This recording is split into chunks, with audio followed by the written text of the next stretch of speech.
కోదండ పణిగా కొలిచేటి జనులారా, సరసంగ వచ్చెగా సరయూ నదిగా.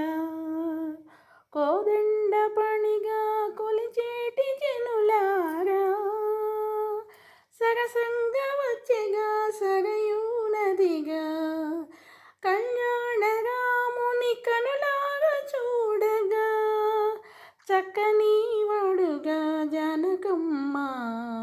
నాథుని మది నిండ నమ్మినా చాలుగా, సాకేత వాసుని సంబరంగా. ప్రాణ సమానుని ప్రార్థనా చేయగా, ప్రకృతి పచ్చగా ప్రస్తుతించే. కోదండ రాణిగా కొలిచేటి జనులారా,